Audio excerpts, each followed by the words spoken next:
My name is Jason, 35 years old, a software engineer raising two amazing kids, Emma, Ba, and Liam.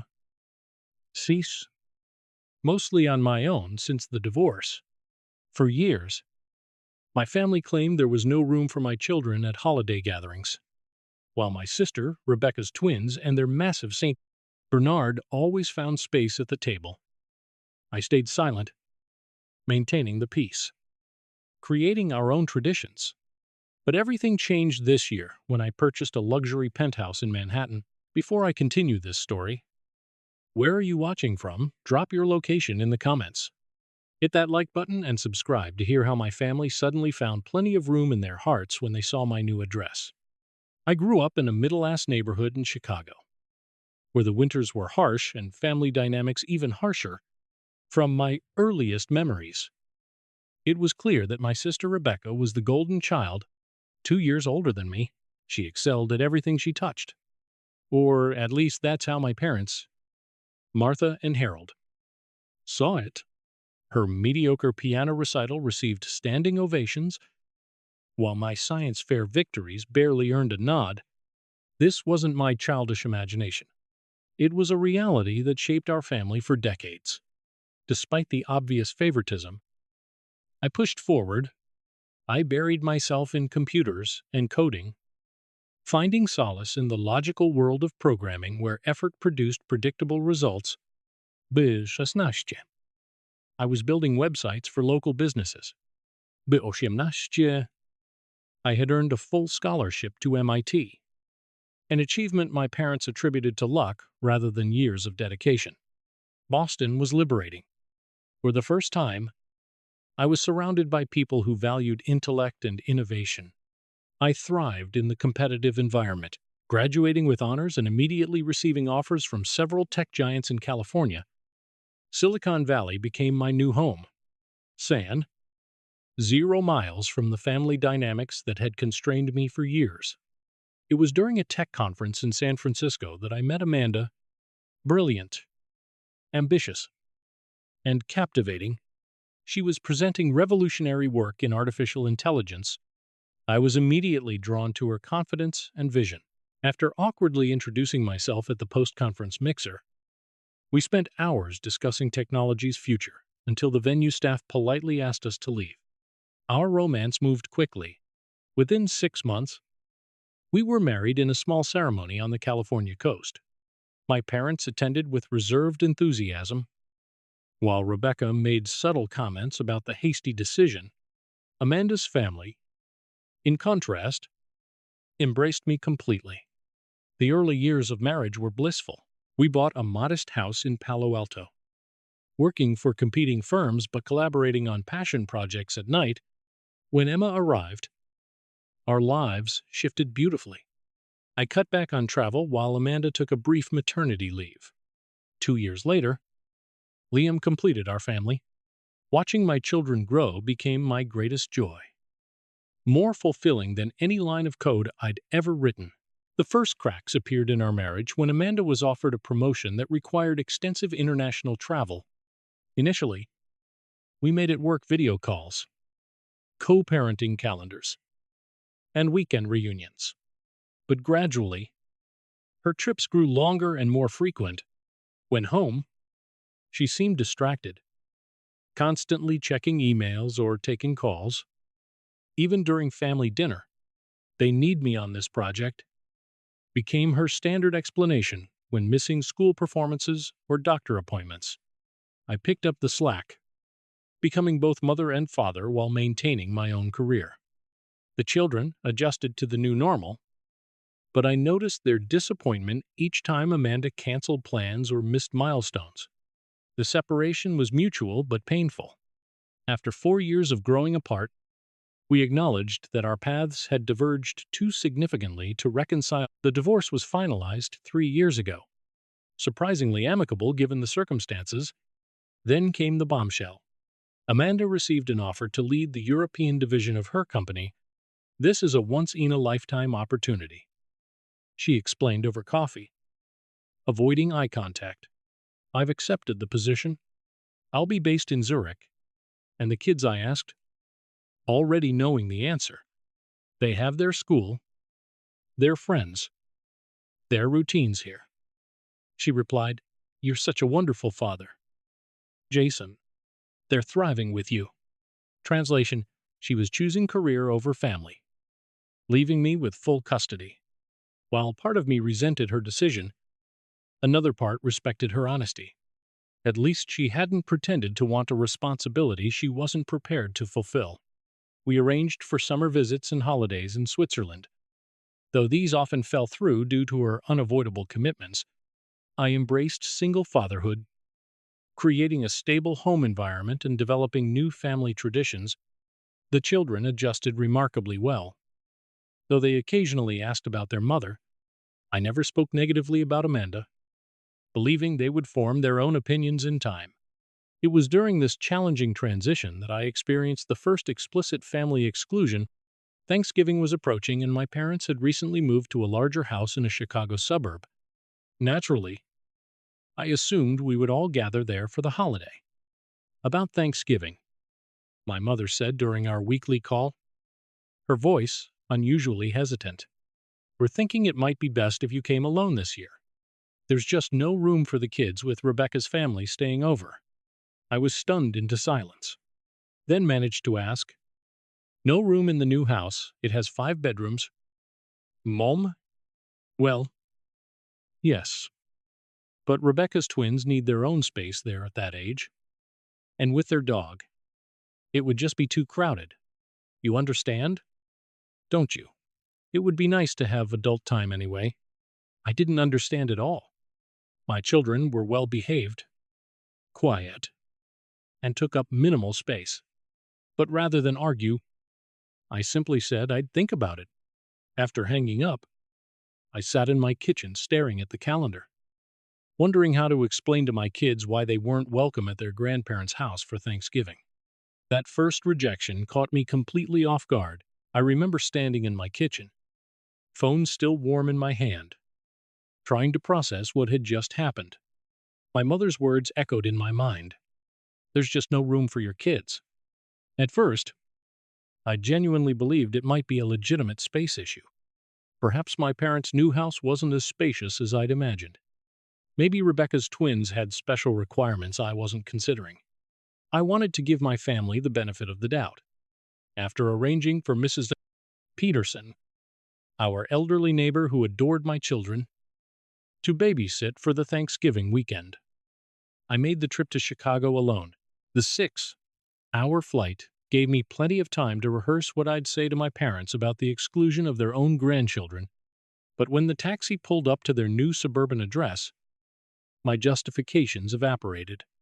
The house was enormous. A sprawling 2-story colonial with a 3-car garage and extensive grounds. This wasn't a cozy bungalow with limited quarters. It was a small mansion with more than enough space for multiple families. My mother greeted me with her typical perfunctor hug, immediately launching into a commentary about my travel-wrinkled clothes and apparent weight loss. My father offered a firm handshake before returning to the football game. Blaring from his massive new television, neither asked about Emma or Liam. Then I heard them. The thundering footsteps of Rebecca's 9-year-old twins, Tyler and Tiffany, racing through the house, screaming at top volume. Behind them bounded Brutus, their enormous Saint Bernard, drooling on the hardwood floors and bumping into furniture. Rebecca trailed after them, offering token settle-downs that did nothing to curb their behavior. "Aren't they spirited?" My mother beamed as Tyler knocked over a side table. "Children need to express themselves." I bit my tongue, thinking of my own children's careful manners and quiet play. Emma, who could sit for hours with her books, and Liam, who built intricate Lego structures in focused silence. The house tour revealed 5 spacious bedrooms, including a dedicated craft room that sat empty, except for my mother's rarely used sewing machine. Tyler and Tiffany each had their own bedroom decorated extensively with expensive furniture and the latest gaming systems. Brutus had a dedicated dog room with a custom-muled bed and an array of toys. Meanwhile, The guest room where I would sleep stood ready with fresh linens and a welcome basket. I counted the spaces in my head. My parents' master suite. 2 rooms for the twins. My guest room. The craft room. Plus 2 convertible sofas in the basement recreation area. There was easily enough space for Emma and Liam to stay comfortably, even with the entire circus of Rebecca's family and residents. Dinner that evening was an exercise in restraint. Rebecca dominated the conversation with tales of her husband Derek's latest promotion, the twins' alleged academic achievements, despite evidence to the contrary in their recent report cards, which were prominently displayed on the refrigerator, and lengthy anecdotes about Brutus's popularity at the local dog park. We're thinking of getting another St. Bernard, Rebecca announced over dessert, but needs a companion. What a wonderful idea, my mother exclaimed. This house could definitely use more love and energy. I nearly choked on my pumpkin pie. The house apparently had room for a second 180-pound dog, but not for my 2 small children. Throughout the meal, my parents lavished attention on the twins, presenting them with early Christmas gifts, expensive tablets that the children immediately began fighting over. I received a pair of socks. We thought you could use something practical, my father explained with a shrug. That night, after everyone had gone to bed, I sat alone in the guest room and video called Emma and Liam. Their faces lit up the screen, both talking at once about their day with Mrs. Peterson, the cookies they'd baked, the holiday movie they'd watched. When are you coming home? Daddy Liam asked, his small face serious. Day after tomorrow, buddy. And guess what? We're going to have our own special Thanksgiving dinner when I get back, with all your favorite foods. Will Grandma and Grandpa ever want to see us? Emma asked, her perceptiveness catching me off guard. They didn't even want to talk to us on the phone today. I swallowed hard, fighting back sudden tears. Of course they do, sweetheart. It's just complicated right now. But we have each other, and that's what matters most. After ending the call, I lay awake for hours, listening to the occasional barking of Brutus and the midnight raiding of the refrigerator by the twins. In the room next door, I could hear Rebecca and Derek laughing about something, their voices carrying through the supposedly soundproof walls. I thought about the obvious lie. No room, and wondered why my parents couldn't have simply been honest. Was it easier to claim a space issue than to admit they preferred one set of grandchildren over another? Or was Rebecca pulling strings behind the scenes, ensuring her family received all the attention and resources? The drive back to the airport 2 days later was a relief. I had maintained a pleasant demeanor throughout the visit, refusing to cause a scene or create family drama. But inside, something had shifted. A boundary had been crossed. A truth revealed. My family had explicitly chosen to exclude my children, and for the first time, I saw the favoritism of my childhood extending to the next generation. As the plane lifted into the clouds above Chicago, I made a silent promise to Emma and Liam. They would never again have to wonder why they weren't good enough for their grandparents' home. I would create such a rich, loving environment for them that they would never feel the sting of rejection I had experienced my entire life. I just didn't realize then that this Thanksgiving rejection was only the beginning of a pattern that would continue for years to come. What started with that Thanksgiving exclusion quickly became a predictable pattern. Christmas arrived just 4 weeks later, and I naively hoped the holiday spirit might prompt a more inclusive invitation. About Christmas. My mother began during our December call, using the exact same hesitant tone she'd employed for Thanksgiving. We're doing a small gathering this year. Rebecca's family will be staying over. And you know how hectic it gets with the twins. Perhaps you could come for just Christmas Eve dinner alone. This time, I pushed back gently. Mom, Emma, and Liam really want to see their grandparents for Christmas. They're asking about you. A long pause followed. Well, it's just that the house gets so crowded during the holidays. All the gifts, the decorations, and Brutus gets anxious with too many people around. My children are people. Mom, not inconveniences. Don't be dramatic. Jason, no one said they were inconveniences. It's just not good timing. Maybe Easter would be better. But Easter brought the same excuses. The backyard egg hunt is really designed for older children, my father explained. And your mother is concerned about Liam's allergies, acting up with all the spring flowers? The irony that Liam had no allergies whatsoever wasn't lost on me. Summer arrived, and with it the annual family reunion at my parents' lake house in Michigan. A sprawling property with a main house and 2 guest cabins. Surely there would be room for everyone here. The lake can be dangerous for young children, my mother cautioned. And we've already promised the guest cabin to Rebecca's family. Brutus needs the yard to run around. Each excuse was thinner than the last. Too crowded. Not enough beds. Too much noise for Grandpa, who ironically wore hearing aids and regularly fell asleep during the day with the television blaring. Activities not age-appropriate. Weather too unpredictable. Meanwhile, my sister's family was welcome at every gathering. Holiday photos showed the twins front and center, surrounded by mountains of gifts. While Brutus sprawled across my parents' expensive furniture, Rebecca's social media was filled with captions like, "Another perfect family holiday and so blessed by family time." Rather than subject my children to rejection, I created alternative traditions. When we couldn't go to Chicago for Christmas, we volunteered at a local shelter serving meals, then spent the afternoon building gingerbread houses and watching holiday movies. Easter became our adventure day with hikes through California redwoods and picnics overlooking the Pacific. Summer weekends featured camping trips and stargazing nights that the children treasured. But despite our special traditions, the exclusion hurt. Emma, perceptive beyond her years, noticed the disconnect between our family photos and those of her cousins. "Why are Tyler and Tiffany always at Grandma's house?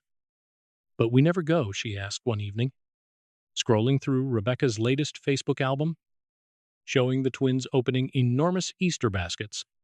"Grandma and Grandpa live far away," I explained weakly. "But you go there sometimes without us," she persisted. "Don't they want to see us? Don't they love us?" The question pierced my heart. How could I explain adult pettiness to a 7-year-old? How could I tell her that her grandparents had seemingly written her off for reasons I couldn't comprehend, of course? "They love you." I lied. "They're just set in their ways." Sometimes grown-ups have trouble adjusting to changes. Several times I attempted to address the situation directly with my parents. During one phone call, I asked plainly, "Is there a reason you don't want to spend time with your grandchildren? Don't be ridiculous." "Jason," my father snapped, "we're just very busy. Rebecca needs more help with the twins. They're a handful. Your kids seem pretty self-sufficient because I've raised them to be," I replied, frustration mounting.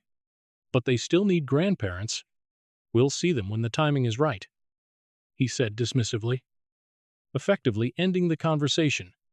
Rebecca, meanwhile, seemed to relish her position as the favored child. During my rare solo visits, she would make casual remarks that cut deep. "Divorce is so hard on children," she mused over breakfast one Easter while my parents nodded sympathetically. I could never put Tyler and Tiffany through that. Family has to come first. The implication that I had chosen divorce or somehow prioritized myself over my children made my blood boil, but I maintained my composure. Rebecca had no idea how hard I worked to create stability for Emma and Liam. How many nights I spent helping with homework after full work days. How I coordinated with teachers and coaches and pediatricians to ensure they had everything they needed. My restraint was tested most severely during a summer visit when Brutus, Rebecca's beloved Saint Bernard, knocked over and shattered my mother's prized antique vase, a family heirloom passed down from her grandmother. "Oh dear," my mother sighed, surveying the porcelain shards scattered across her hardwood floor. "Well, it's just what happens when you have family over. Dogs will be dogs." I stared at her in disbelief. Remembering the time 5-year-old Liam had accidentally bumped a photo frame during our last visit, merely tilting it askew without causing any damage. My mother had swiftly removed all decorative items from the lower shelves and lectured me about controlling my child. The double standard was so blatant it was almost comical. Brutus could destroy irreplaceable heirlooms and receive a loving pat on the head, while my children couldn't even occupy space in the house without being perceived as potential hazards. As the years passed, I maintained contact with my parents for my own sense of obligation, but I stopped pleading for inclusion. Each rejection reinforced what had become increasingly clear. In my family's hierarchy, my children and I occupied the lowest rung. No amount of good behavior or achievement could change that reality. What they didn't realize was that while they were busy excluding us from family gatherings, I was channeling my hurt into something productive, building a future that would eventually force them to confront their own hypocrisy. While my family situation deteriorated, my professional life took an unexpected turn toward extraordinary success. Technology had always been my refuge, a world where merit mattered more than family connections or personal politics. During those years of family rejection, I poured my frustration and creative energy into my work. By day, I maintained my senior position at a respected tech firm, leading a team developing security software, but it was my nights that ultimately changed everything. After Emma and Liam went to bed, I would sit in my home office until the early hours, working on a personal project that had consumed my thoughts for years. An algorithm that could revolutionize how artificial intelligence systems process natural language. The concept had come to me during a particularly bitter Christmas Eve, after receiving yet another exclusionary call from my mother, unable to sleep, and feeling the familiar sting of rejection. I began sketching out code architecture on a whiteboard. What began as a distraction evolved into an obsession for 18 months. I worked in solitude, debugging and refining my creation. The walls of my office became covered with diagrams and pseudocode. I maintained meticulous documentation while keeping the project entirely private. Not even my colleagues knew what I was building. My dedication required sacrifices. I survived on 5 hours of sleep most nights. My social life became non-existent beyond activities with my children. Dating was out of the question. Between single parenthood and my secret project, there simply wasn't time. But the work energized me in ways nothing else could. The breakthrough came on a rainy Tuesday in March. After months of incremental improvements, I implemented a new approach to semantic parsing that increased efficiency by 600% while reducing computational requirements dramatically. I stared at my monitor in disbelief as the test cases ran successfully one after another. This wasn't just an improvement, it was a paradigm shift. 3 major tech companies had been attempting to solve this same problem for years, with entire research teams and massive budgets. I had done it alone with nothing but determination and countless cups of coffee. After securing provisional patents, I approached several companies with a carefully prepared demonstration. The bidding war that followed exceeded my wildest expectations. Tech giants that had once rejected my job applications were now desperate to acquire my algorithm. After weeks of negotiations and consultations with attorneys, I accepted an offer from Neurosoft, a leading AI firm. The terms were staggering: $85 million upfront, with potential performance bonuses that could double that figure, plus a consulting position that would allow me to maintain input on how my technology was implemented. The contract was signed with surprisingly little fanfare. Just myself, my lawyer, and 3 Neurosoft executives in a conference room in San Francisco. I remember feeling strangely calm as I signed the documents that would fundamentally change our lives. The Neurosoft CEO shook my hand firmly and said, "You've created something that will transform the industry, Jason." For 48 hours, I told no one. I needed time to process this seismic shift in my circumstances. On the 3rd day, I sat Emma and Liam down for a family meeting. "I have some news," I began carefully.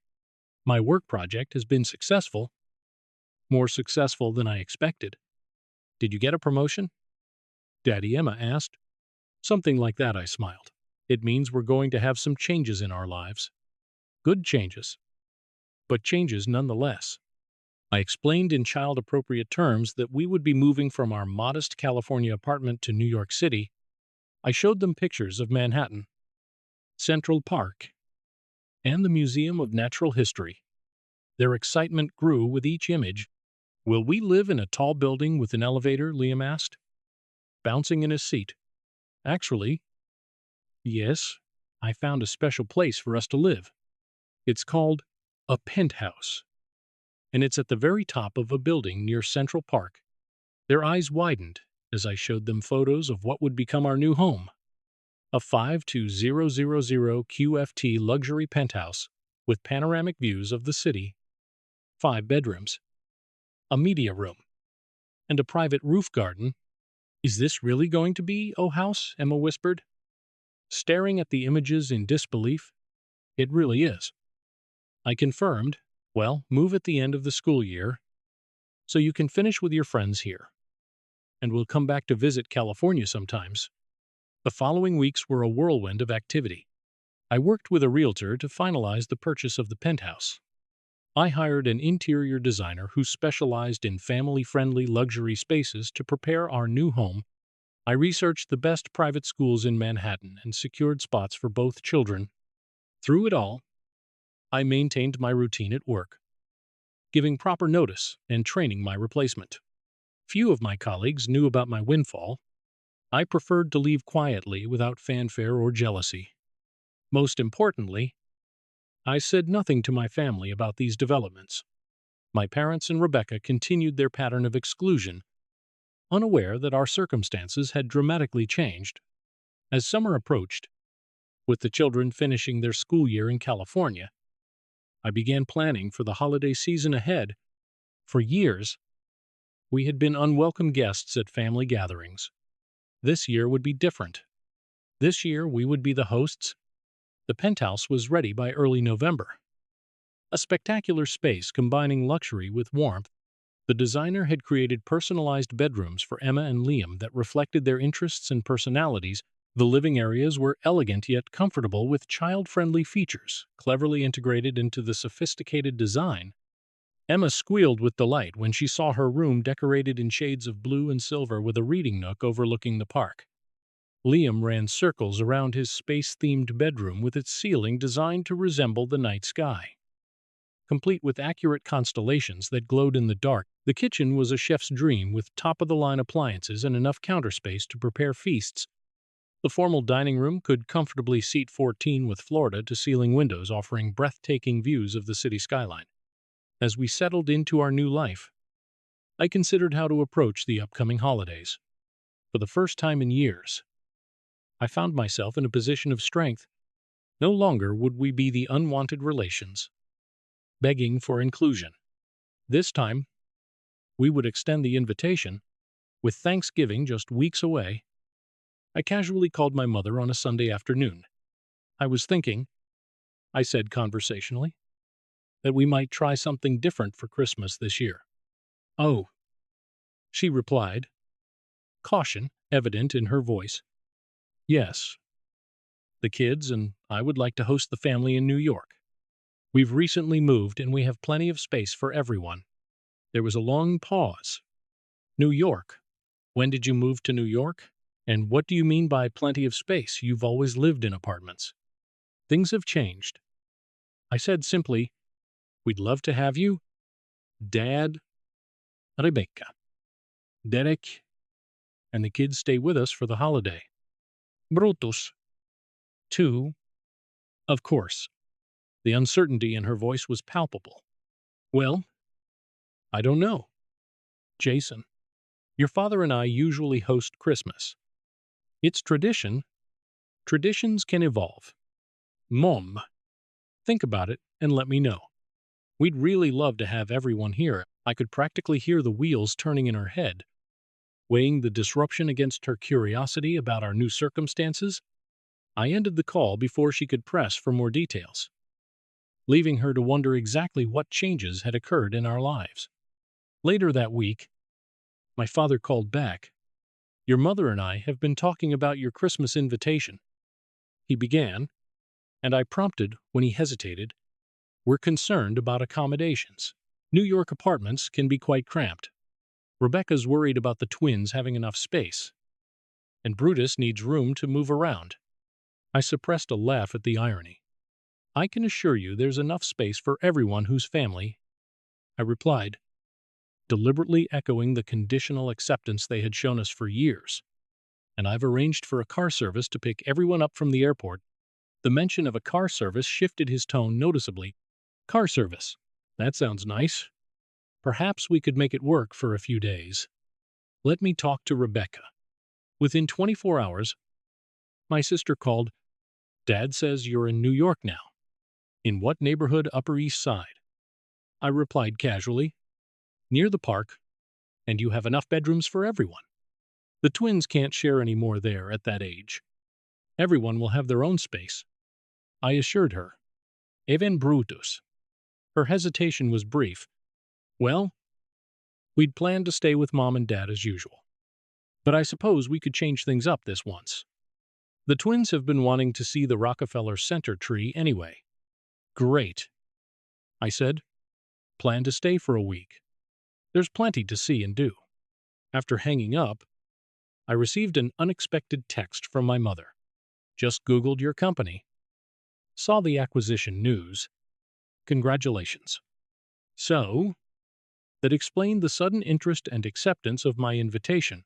Public news of the Neurosoft deal had reached them, and suddenly my family was eager to visit. The transparency of their motivation was both predictable and disappointing. Over the next few days, calls and messages poured in. My father wanted to know if we were near any good shopping areas. Rebecca asked if the building had a gym or spa. My mother inquired about extending their stay through New Year's. As I prepared for their arrival, I felt a complex mix of emotions. Vindication, certainly, but also sadness that it had taken financial success to make my family interested in spending time with us. Still, I was determined to host a warm, generous holiday, not out of spite or to flaunt my new wealth, but to finally give Emma and Liam the extended family experience they deserved. The stage was set for a Christmas gathering that would finally force my family to confront years of exclusion and favoritism. I didn't plan to create drama or demand apologies. I simply wanted them to see, in the most obvious terms possible, the hypocrisy of their no-room excuses. As I reviewed the detailed preparations for their visit, the catered meals, the carefully chosen gifts, the scheduled outings around Manhattan, I couldn't help but wonder how my family would react when they saw the truth of our new situation. Would they acknowledge their past behavior? Or would they pretend that nothing had ever been amiss? Either way, this Christmas would be a turning point for all of us. The cramped quarters excuses had run their course. In our new home, there was room for everyone, if only they had the grace to recognize what they had done. The official invitation went out in early December. A professionally designed digital card featuring a tasteful photo of our penthouse's living room decorated for Christmas with Central Park visible through the windows. The card read, "The Harrington family invites you to celebrate Christmas in our new home," followed by the dates and our address. I purposely chose an image that showed just enough of the space to raise questions without revealing the full extent of our new circumstances. My mother called within minutes of receiving it. "This doesn't look like an apartment," she said, skipping any greeting. "It's a penthouse." I replied simply, "A penthouse in Manhattan. Those are extremely expensive."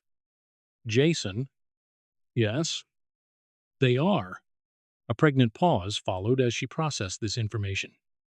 "Has something changed with your job the last we heard? You were still with that same company in California." "A lot has changed." "Mom? I'd rather discuss it when you're here." "So? You'll be coming." Another pause. "Well, of course we will. Your father and I were just discussing Christmas plans yesterday. This seems like perfect timing." Perfect timing indeed, now that there was something in it for them. My father called the next day, his approach more direct. Your mother says you've bought a penthouse on the Upper East Side. How on earth are you affording that on a programmer's salary? I chose my words carefully. I'm not a programmer anymore. Dad, I developed some technology that was acquired by Neurosoft earlier this year. It's been a significant change for us. Neurosoft. The AI company, they're enormous. His tone shifted from skeptical to impressed. Must have been quite an acquisition. It was suitable compensation for the work involved. I replied, deliberately vague. Well, that's excellent news. So, very impressive. We always knew you were smart. I bit back the urge to remind him that neither he nor my mother had ever expressed such confidence in me before. Instead, I confirmed travel details and ended the call. Feeling emotionally drained by the transparent shift in his attitude, Rebecca's reaction was the most calculating. Rather than calling immediately, she spent several days researching. When she finally called, her voice was honeyed with forced casualness. So, baby brother hit the big time. Huh. The tech blogs are calling your algorithm revolutionary. You've been reading about me, I asked, genuinely surprised by her research. Just a little Googling. Sounds like Neurosoft paid quite a premium. Rumor says 8 figures. The terms are confidential, I replied, unwilling to satisfy her curiosity. Well, Derek and I are thrilled for you. The twins are so excited about visiting New York, they've been asking about their cousins. Too, they barely remember Emma and Liam. It's been so long. 5 years, I said quietly. It's been 5 years since they've seen each other. A brief, uncomfortable silence followed. Well, families drift sometimes. But this will be the perfect opportunity to reconnect. Oh, and I meant to ask, is there somewhere suitable for Brutus? He's getting older and needs his special orthopedic bed. Brutus will have his own space, I assured her, marveling at how the dog's needs remained a priority while my children's had been dismissed for years. Perfect. And we were wondering about the sleeping arrangements. The twins really can't share a room anymore. Everyone will have their own bedroom. I interrupted. As I've said multiple times now, wonderful. And Derek was curious about the building amenities. Does it have a gym? A pool, both. Plus a doorman, concierge service, and private elevator to our floor. Another pause. Private elevator. My goodness. Jason, you really have moved up in the world. After these initial conversations, the communication became increasingly frequent and warmer. My mother called several times with questions about what to pack, whether they should bring gifts, or if I had that handled, a thinly veiled question about my new financial status, and if I had decorated appropriately for Christmas. My father sent emails about Manhattan restaurants he wanted to try, casually mentioning several Michelin-starred establishments and asking if I could arrange reservations. Rebecca texted daily with updates about the twins' excitement and Derek's anticipation of seeing the famous Neurosoft offices, a hint that he expected a tour and networking opportunities. The most revealing moment came during a call with my mother 2 weeks before their arrival. After discussing travel logistics, she hesitated before adding, "You know, your father and I have been thinking about downsizing. The house feels too big these days." "Really? You've always loved that house." "Well, yes, but maintaining it is becoming a chore. We've been considering looking at condos, maybe even in other locations." Such as I prompted, suspecting what was coming. "New York has always appealed to us," she said carefully. "Being closer to you and the children would be nice. And now that you're settled there—" I let the implication hang in the air for a moment before responding. "That would certainly be a change. You've always preferred Chicago. People evolve. Jason, family should be close. Family should be close." The irony of this statement after years of keeping my children at a distance wasn't lost on me. But I refrained from pointing it out. Instead, I simply said, We'll have plenty of time to discuss future plans during your visit. As Christmas approached, I found myself in the curious position of witnessing my family's perception of me transform based solely on financial success. The brother and son they had marginalized for years was suddenly worthy of their time and interest. The children they had excluded were now grandchildren and cousins they were eager to reconnect with. The transparency of their motivations should have angered me, but instead it filled me with a strange calm. Their behavior confirmed what I had suspected all along. Their rejection had never been about space or convenience. It had been about perceived value and status, the same currency that had defined our family dynamic since childhood. Now, with the tables turned, I had the opportunity to show them exactly what their exclusionary behavior had cost us all. Years of potential memories, relationships, and family bonds. I wasn't interested in revenge or in making them feel small. I simply wanted them to see the truth of what they had done and perhaps to do better in the future. The week before their arrival, I met with the interior designer for final touches to the guest rooms. Each space was thoughtfully prepared, premium linens, personalized welcome baskets, and subtle luxury touches throughout. For Brutus, I had a custom dog bed made that matched the one Rebecca had described. Placed in a corner of their suite, "You've thought of everything," the designer commented. "Your family will be very comfortable. That's the goal." I replied, "I want them to have absolutely no complaints about the accommodations, no room for excuses." Just as there had suddenly become room for my children in their hearts now that we lived in a penthouse. December 23rd arrived with a light snowfall that dusted Manhattan in picturesque white. From our penthouse windows, Central Park looked like a scene from a holiday card. The trees outlined in frost, skaters gliding across the Woolman rink in the distance. Emma and Liam pressed their faces against the glass, watching yellow taxis navigate the snow-covered streets below. "When will they get here?" Dad Liam asked for the third time that hour. "Soon, buddy. The car service picked them up from the airport 30 minutes ago." I checked my watch, estimating their arrival. "Why don't you both do one final check of the welcome baskets you made for your cousins?" The children had spent hours preparing personalized gift baskets for Tyler and Tiffany, filling them with New York-themed items, hand-drawn pictures, and small toys they thought their cousins might enjoy. Their genuine excitement about reconnecting with family they barely remembered made my heart ache.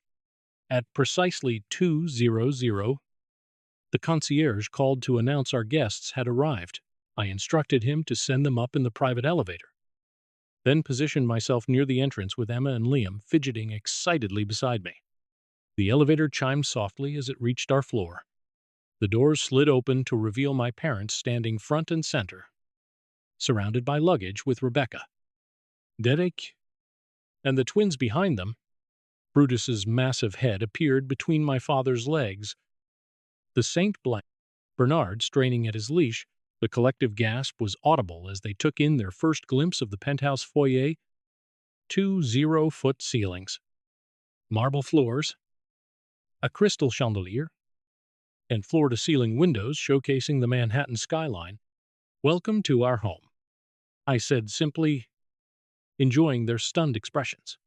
My mother recovered first. "Jason, this is not what I expected." She stepped forward, air kissing my cheek while her eyes darted around. Mentally cataloging every expensive detail, my father extended his hand, his grip firmer than usual. "Impressive place." "So, very impressive." Rebecca remained in the elevator, her face a complex mixture of surprise and what appeared to be disappointment, perhaps, that her younger brother had achieved such obvious success. "Come on, kids," she finally said to the twins, who were standing open-mouthed. "Let's not block the elevator." As they filed into the foyer, Brutus lunged forward, nearly pulling Derek off his feet. "Sorry," he mumbled.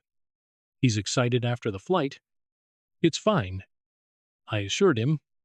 "We've prepared a space for him." Emma, Liam, Say hello to your grandparents and aunt and uncle. My children stepped forward politely. Emma, now 10, extended her hand as we had practiced. It's nice to see you again. Grandma and Grandpa, welcome to New York. My mother looked momentarily startled by the girl's poise, then recovered with a tight smile. My, haven't you grown and so well-mannered? Liam, 8 and slightly shy, offered a small wave. We made you welcome baskets, he said quietly. That's very thoughtful. My father replied, clearly unsure how to interact with the grandson he had effectively ignored for years. The awkwardness was palpable as the twins hung back behind their parents, eyeing their cousins with uncertainty. Tyler, now 14, had grown into a lanky teenager with his mother's sharp features. Tiffany, his twin sister, was scrolling through her phone, apparently bored by the family reunion. Why don't I show everyone to their rooms, I suggested. You can freshen up, and then we'll have some refreshments in the living room. The tour of the penthouse elicited increasingly dramatic reactions as we moved from the foyer into the main living area with its panoramic views of Central Park and the city beyond. My mother actually gasped audibly. This must be 5,000 square ft, at least, she murmured, more to herself than to me. Woo. Lambe, I confirmed casually. Each bedroom reveal brought similar responses. My parents were assigned the largest guest suite, featuring a king-sized bed, sitting area, private bathroom with heated floors, and a balcony overlooking the park. Rebecca and Derek's slightly smaller suite adjoined 2 individual bedrooms for the twins, each decorated age appropriately. As promised, a plush dog bed awaited Brutus in the corner of their suite. This is bigger than our master bedroom at home, my father commented, running his hand over the premium bedding in their suite. We wanted everyone to be comfortable. I replied, there's plenty of room here. The pointed comment wasn't lost on my mother, whose cheeks colored slightly before she busied herself examining the bathroom amenities. After everyone had settled in and refreshed themselves, we gathered in the living room where a catering staff served hot chocolate and holiday appetizers. Emma and Liam presented their welcome baskets to the twins, who accepted them with awkward thanks before immediately returning to their phones. This is quite a change from your California apartment, my mother observed, sipping her hot chocolate. I had no idea tech companies paid so well these days. It's not about the company, I explained. I developed an AI algorithm that Neurosoft acquired. The penthouse is just one of the results of that transaction. Derek works in finance, Rebecca interjected. He's been following Neurosoft stock. They've had quite a year since integrating your technology. It's been mutually beneficial, I acknowledged. My father leaned forward. So, ballpark figure. What does a penthouse like this cost in today's market, Dad? I said with a smile. You know, it's not polite to ask about money. We're family, he insisted. No secrets among family. The irony of this statement from a man who had kept my children at arm's length for years wasn't lost on me. But I simply replied, let's just say it was a sound investment in our future. The afternoon progressed with increasingly transparent attempts by my family to assess my new financial status. Rebecca commented on the obviously custom furniture. My mother inquired about the museum-quality artwork adorning the walls. Derek asked pointed questions about investment strategies and tax implications of sudden wealth. Through it all, I maintained a pleasant demeanor, neither confirming nor denying their assumptions, directing conversation back to holiday plans and activities scheduled for their visit. The children eventually migrated to the media room, where Emma and Liam had thoughtfully set up age-appropriate games and movies for their cousins. That evening, the private chef I had hired for the holiday week served a welcome dinner that further highlighted the shift in our circumstances. As we gathered around the formal dining table, a single piece of book-matched walnut that could comfortably seat 14, the conversation turned to family traditions. We always do Christmas Eve at our house. My mother reminded everyone. It's been that way since you children were small. Things change. Martha, my father replied, eyeing the perfectly cooked prime rib being served by the white-gloved staff. I could get used to this kind of treatment. Speaking of changes, Rebecca interjected, Derek and I have been thinking about private schools for the twins next year. The public options in our area aren't challenging enough for their academic abilities. She glanced at me. I assume Emma and Liam attend private school now. They do. I confirmed. The West Side Academy. It's quite selective. But they both tested well. Tested well, my mother repeated. I didn't realize they were academically gifted. They've always been bright. I replied evenly. You might have noticed if you'd spent any time with them. A heavy silence fell over the table. My mother busied herself rearranging her silverware while my father suddenly found his water glass fascinating. Rebecca, never one to let uncomfortable moments linger, quickly changed subjects. This building must have amazing amenities. Do you have access to a gym? A pool? Both? I confirmed. Plus a residence lounge. Private theater? Wine cellar?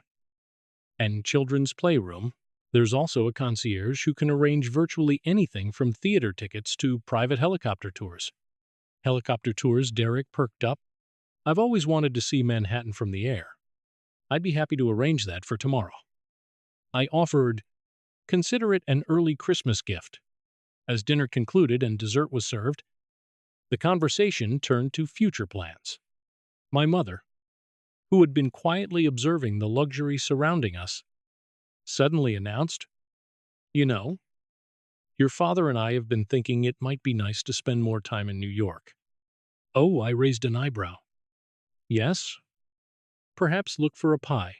Do something modest. Of course. But it would be nice to be closer to you and the children after all. My father added, Family should be together during important times. I nodded thoughtfully. That's interesting to hear. I seem to recall Emma and Liam being excluded from family gatherings for the past 5 years because there wasn't enough room.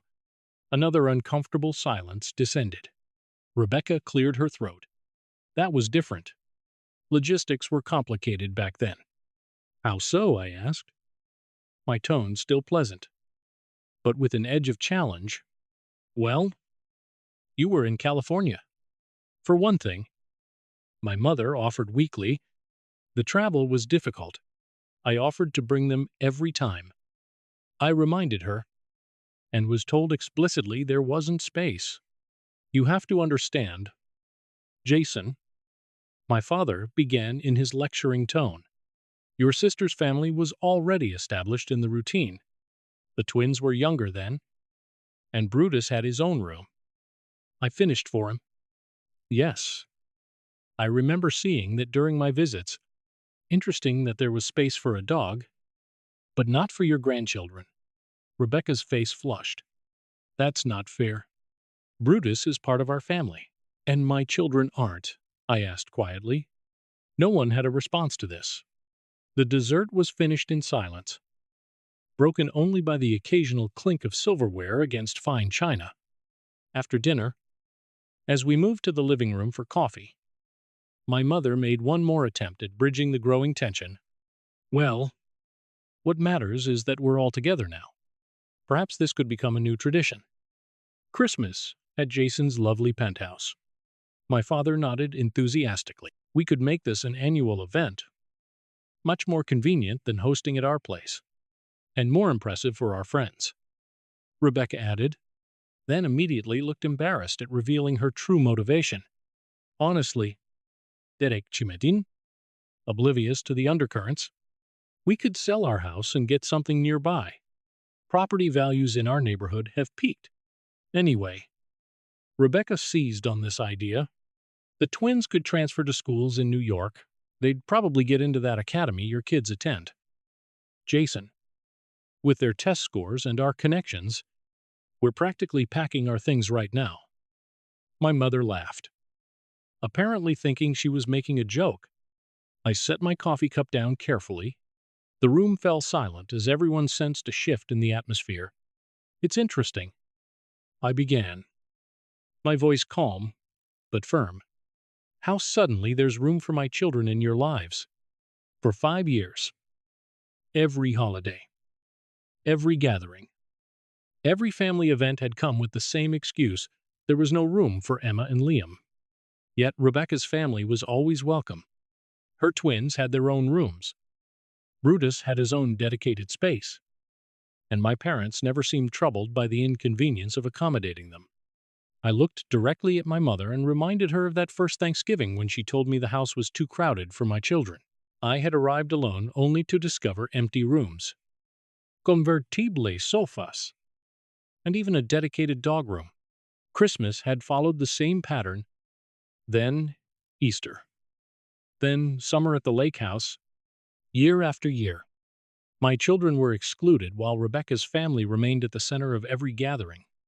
I asked them if they understood what it was like to explain to children why their grandparents didn't seem to want them around, why their cousins appeared in every holiday photo while they were absent, and why they barely knew half of their own family. Rebecca tried to say they never meant to hurt anyone, but I told her intentions mattered less than repeated choices. They had created a hierarchy where my children were treated like inconveniences rather than family members.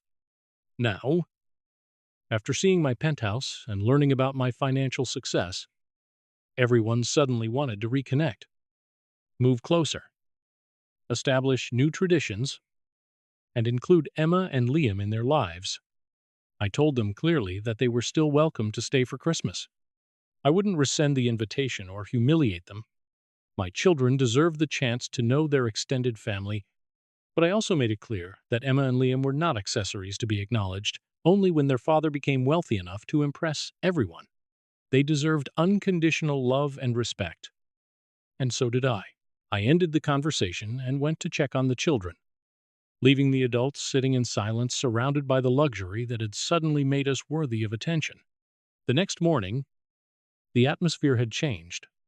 My father asked to speak privately and, for perhaps the first time in my life, admitted that he and my mother had always had a blind spot when it came to Rebecca. He explained that because I had always been self-sufficient, they had convinced themselves I needed less. Over time, that favoritism had become normal to them, and they had carried it into the next generation. He acknowledged that he had failed as a grandfather, and that there was no excuse for excluding Emma and Liam. Later, my mother found me and confessed that she had spent the night looking through photographs on her phone. She had hundreds of pictures of Tyler and Tiffany growing up, but almost none of Emma and Liam. For the first time, she seemed genuinely devastated by what that absence represented. She admitted that one excuse at a time, one convenient decision at a time, she had allowed my children to become strangers to her. She couldn't undo those 5 years, but she wanted to change what happened next. Rebecca was slower to accept responsibility. She initially complained that I had blindsided everyone and insisted the situation had never been perfectly balanced. I reminded her that this wasn't about balance. Her family had been welcomed everywhere, while mine was explicitly excluded. Eventually, she admitted that she had focused only on her own family's comfort and had never questioned whether the arrangements were unfair to us. It wasn't a complete transformation, but it was the first real crack in the entitlement that had defined our relationship for years. Christmas Day brought tentative progress. My parents had purchased thoughtful gifts for Emma and Liam based on interests they had learned about during the visit. Emma received an illustrated edition of her favorite book series, while Liam received a complex Lego set that matched his love of building. The children's genuine excitement seemed to affect my parents more deeply than any confrontation could have. I gave everyone meaningful but measured gifts.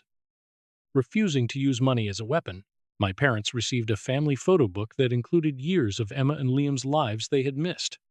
Rebecca and Derek received Broadway tickets, and the twins got the gaming console they had wanted. Instead of using the private chef, we prepared Christmas dinner together in the kitchen. My mother and I worked side by side. My father and Derek handled the turkey, and Rebecca supervised dessert while all 4 children decorated cookies. It was ordinary, imperfect, and exactly the kind of family experience I had wanted for years. During dinner, my father raised his glass and toasted family and second chances. Over the rest of the visit, the relationships continued to shift. Tyler and Tiffany began genuinely engaging with Emma and Liam, teaching them games and including them in activities. My parents made visible efforts to ask my children questions and actually listen to their answers. Before leaving New York, my mother invited us to Chicago for Easter and made it clear that all three of us would have proper space. I didn't immediately accept. I told her we would take things one step at a time. My father, before leaving, told me something I never expected to hear. He said my success hadn't changed who I was, but it had forced them to see themselves more clearly. He wasn't proud of what he saw, but he was grateful for the wake-up call. I reminded him that this had never really been about the penthouse. It had been about making room in their hearts. In the months that followed, their actions slowly began matching their apologies. My parents called regularly to speak with Emma and Liam. They sent cards and small gifts without waiting for holidays. Rebecca arranged monthly video calls so the cousins could maintain their connection. When Easter arrived, we accepted the invitation to Chicago. The visit wasn't perfect, but my parents had converted the old craft room into a dedicated space for Emma and Liam, decorated around their interests. Even Brutus was kept mostly in the backyard instead of being treated as more important than the children. That simple change said more than any speech could have. By the next Christmas, we had established a new tradition of alternating holidays between New York and Chicago, so that everyone shared both the responsibility and the opportunity to host. My parents never moved to New York despite their impulsive suggestion, but they began visiting more frequently and renting an apartment for longer stays. Rebecca's jealousy gradually softened into a more balanced relationship. Tyler and Tiffany developed real affection for their cousins, and the years of distance slowly became less important as new memories replaced old absences. Standing in my parents' modest living room that following Christmas, watching Emma help my mother decorate the tree while Liam and the twins built a snow fort outside, I finally understood what had actually changed our family. My money had been the catalyst because it exposed their hypocrisy so clearly. But wealth itself hadn't healed anything. Healing came from telling the truth, acknowledging harm, establishing boundaries, and then allowing people the chance to behave differently. There was no perfect ending. Old habits still surfaced. Resentments didn't disappear overnight. But the family that had once told my children there was no room had finally begun making space for them consistently. Not because of my penthouse, but because they had learned what their choices had cost. I learned that love is not measured in square footage, gifts, or financial status. It is measured in presence, consideration, and the willingness to make room for people even when it is inconvenient. I also learned that standing up for yourself does not necessarily mean closing the door forever. Sometimes boundaries create the only conditions under which a relationship can become healthy. My children now know their grandparents and cousins. My parents finally understand that favoritism has consequences. Rebecca and I are rebuilding a sibling relationship based on something closer to equality. And I no longer feel responsible for earning a place in my own family. The penthouse may have forced everyone to look at the truth, but the real victory was never financial success. It was watching my children sit at a family table where no one questioned whether there was room for them anymore.